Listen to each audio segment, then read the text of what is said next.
Para pemungut cukai dan orang-orang berdosa biasa datang kepada Yesus untuk mendengarkan Dia. Maka bersungut-sungutlah orang-orang Farisi dan ahli-ahli Taurat. Katanya, Ia menerima orang-orang berdosa dan makan bersama-sama dengan mereka. Maka Yesus menyampaikan perumpamaan ini kepada mereka. Siapakah di antara kamu yang mempunyai 100 ekor domba, lalu kehilangan seekor, tidak meninggalkan yang 99 ekor di padang gurun dan pergi mencari yang sesat itu, sampai ia menemukannya? Dan kalau telah menemukannya, ia lalu meletakkan domba itu di atas bahu dengan gembira. Dan setibanya di rumah, ia memanggil sahabat-sahabat dan tetangganya, serta berkata, "Bersukacitalah bersama aku, sebab dombaku yang hilang telah kutemukan.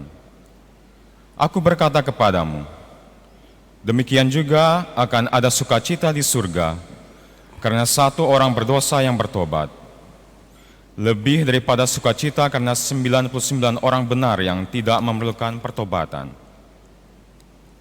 Atau perempuan manakah yang mempunyai 10 dirham, lalu kehilangan satu di antaranya, tidak menyalakan pelita dan menyapu rumah, serta mencarinya dengan cermat sampai ia menemukannya?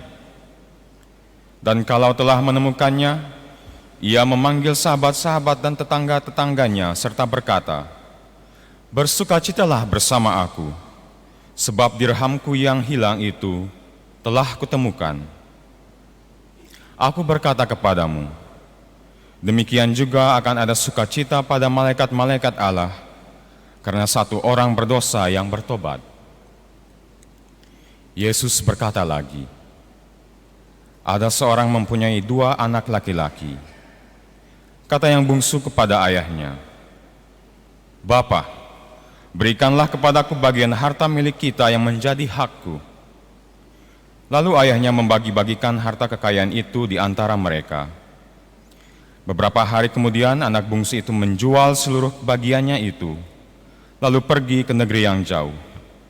Di sana ia memboroskan harta miliknya itu dengan hidup berfoya-foya. Setelah dihabiskan semua harta miliknya, timbullah bencana kelaparan di dalam negeri itu, dan ia pun mulai melarat.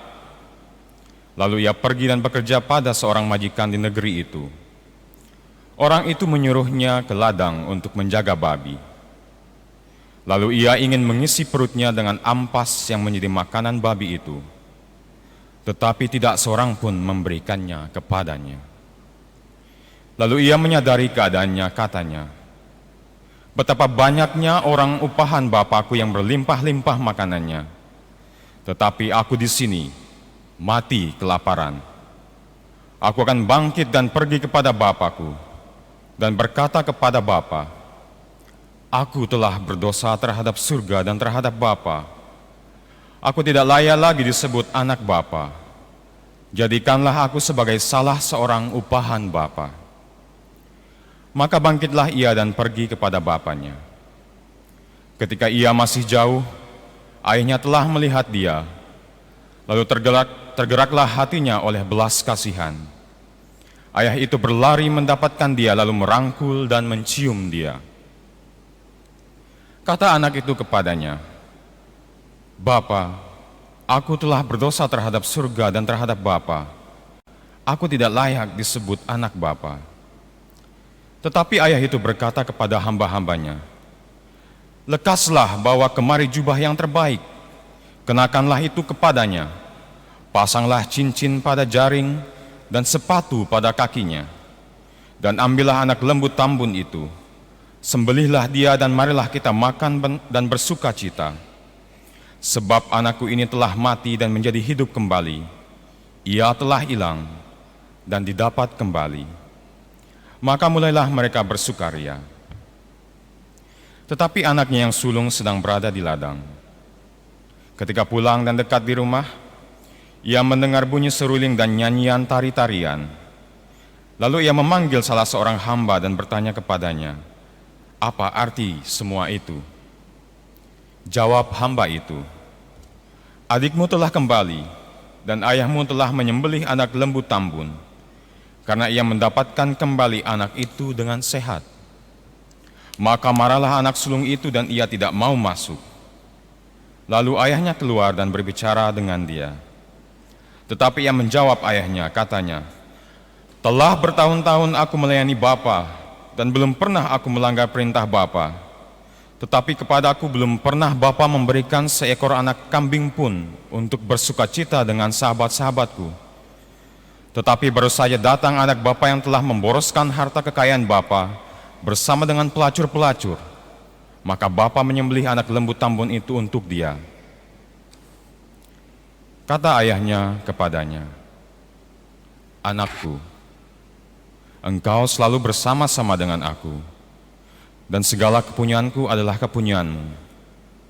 Kita patut bersukacita dan bergembira, karena adikmu telah mati dan menjadi hidup kembali. Ia telah hilang dan didapatkan kembali."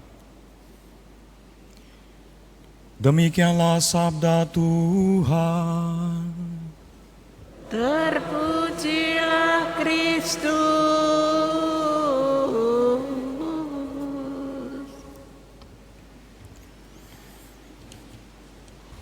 Selamat pagi Bapak Ibu Saudara-saudariku yang terkasih dalam Kristus.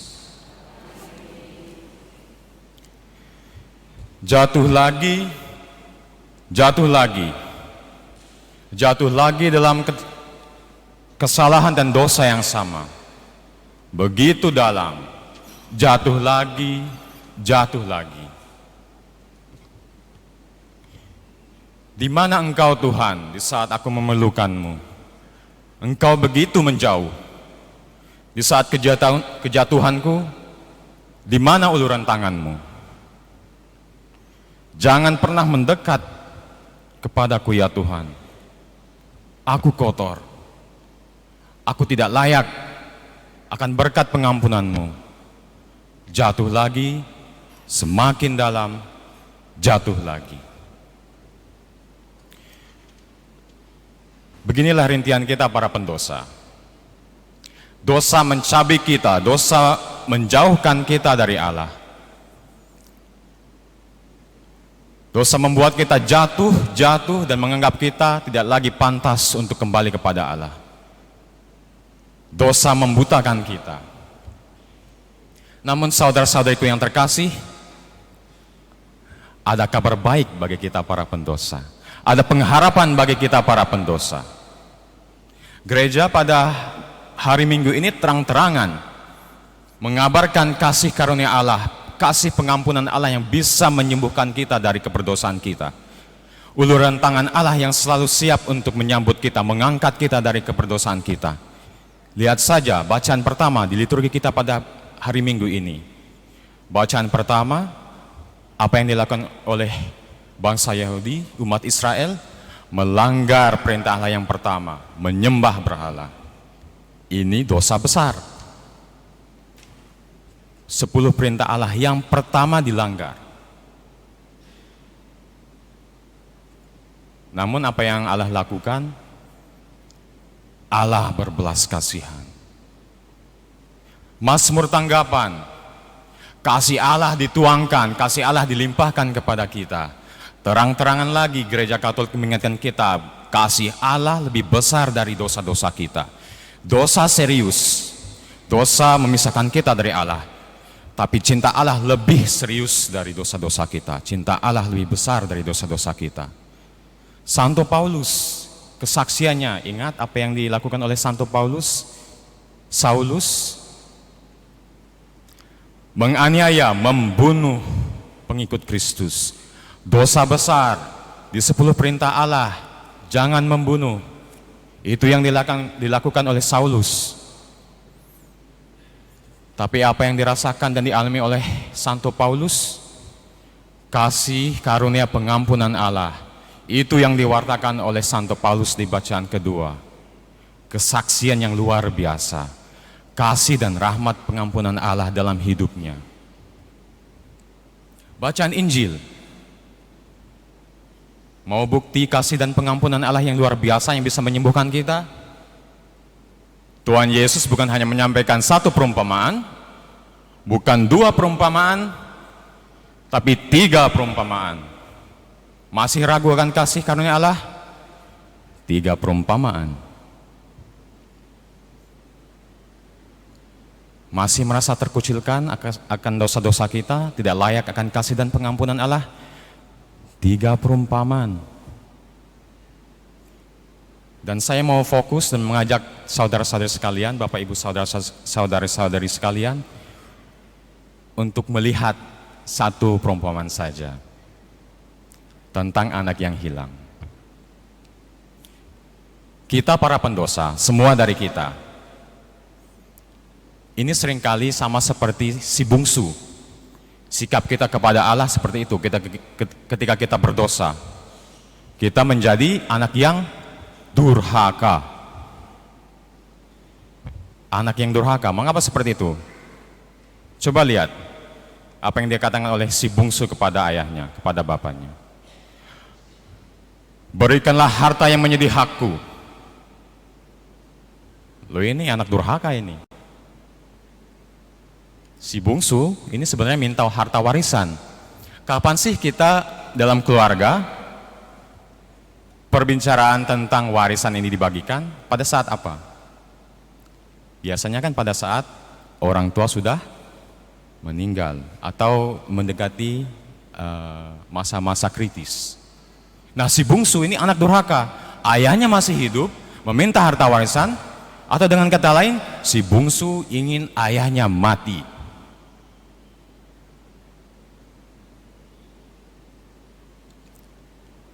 Ini anak durhaka.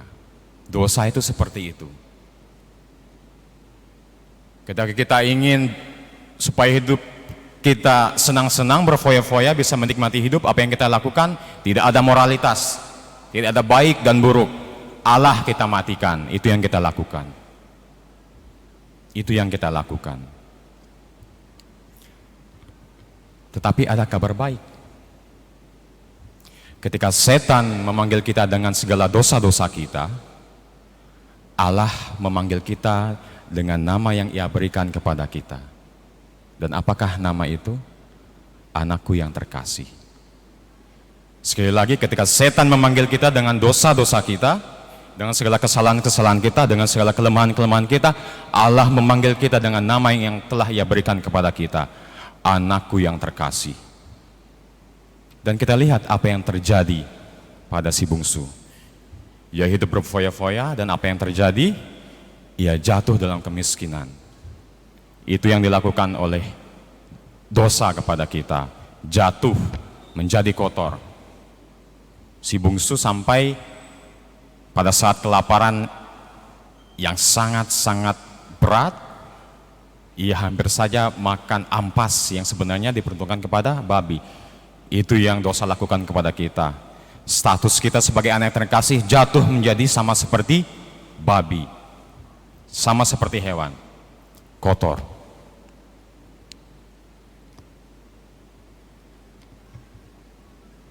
Namun di sini titik baliknya, saudara-saudariku yang terkasih. Allah menciptakan kita tanpa kita. Tetapi Allah tidak bisa menyelamatkan kita tanpa kita. Sekali lagi saya katakan, Allah bisa menciptakan kita tanpa kita. Tetapi Allah tidak bisa menyelamatkan kita tanpa kita. Kita harus terlibat dalam karya keselamatan. Dan disinilah sikap baik dari si bungsu. Disinilah turning point-nya, titik baliknya. Apa yang dilakukan si bungsu ketika ia menyadari keterpurukannya, ketika ia menyadari keberdosanya, ia mau bangkit dan kembali kepada Allah. Itu yang dikatakan si bungsu. Aku akan bangkit dan pergi kepada Bapakku. Sikap tobat yang seperti ini yang perlu kita lakukan. Di sini menjadi titik balik keselamatan kita. Nah, si bungsu ini sadar akan segala dosa-dosanya. Kemudian ia membuat seperti kalimat permohonan maaf. Oke. Ini kalimatnya lengkap, saya bacakan ya. Bapa, aku telah berdosa terhadap surga dan terhadap Bapa. Aku tidak layak lagi disebut anak Bapa. jadikanlah aku sebagai salah seorang upahan Bapa. Oke, ingat, ini kalimat lengkapnya. Tapi nanti berubah. Berubah karena kasih Allah. Jadi si bungsu sadar akan segala keberdosaannya, siap dengan kalimat permohonan maafnya, berjalan ke rumah, menghampiri Bapa. Dan Bapa melihat si bungsu dari jauh.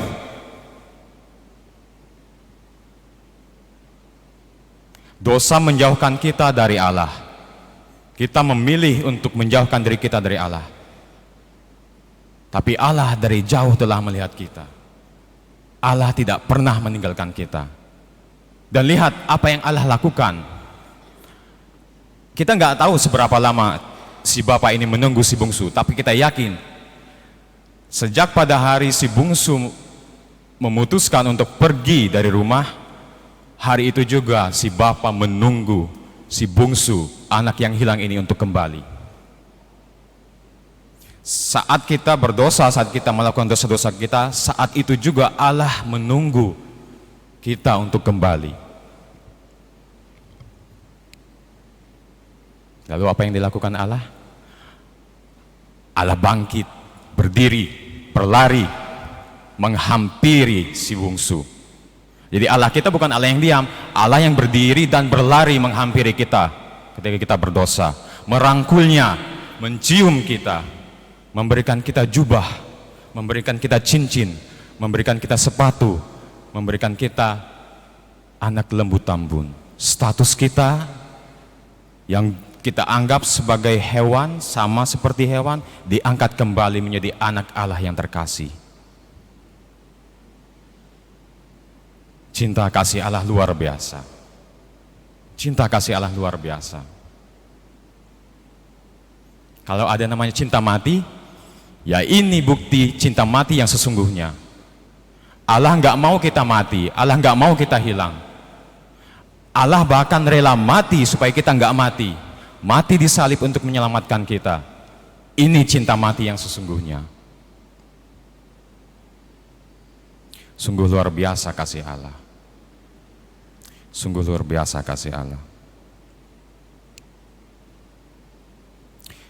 Saudara-saudariku yang terkasih, mari buka hati kita. Mari sadari pada saat keterpurukan kita, jangan lupa kita telah diciptakan Allah, kita telah disapa dan dipanggil Allah dengan nama yang paling indah, anakku yang terkasih.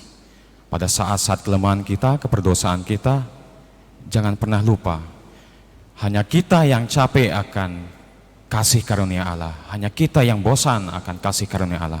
Tapi Allah sendiri gak pernah capek dan bosan untuk begitu memaafkan kita, untuk mengasihani kita. Camkan itu, ingat selalu. Allah gak mau kita mati, Allah mau kita hidup.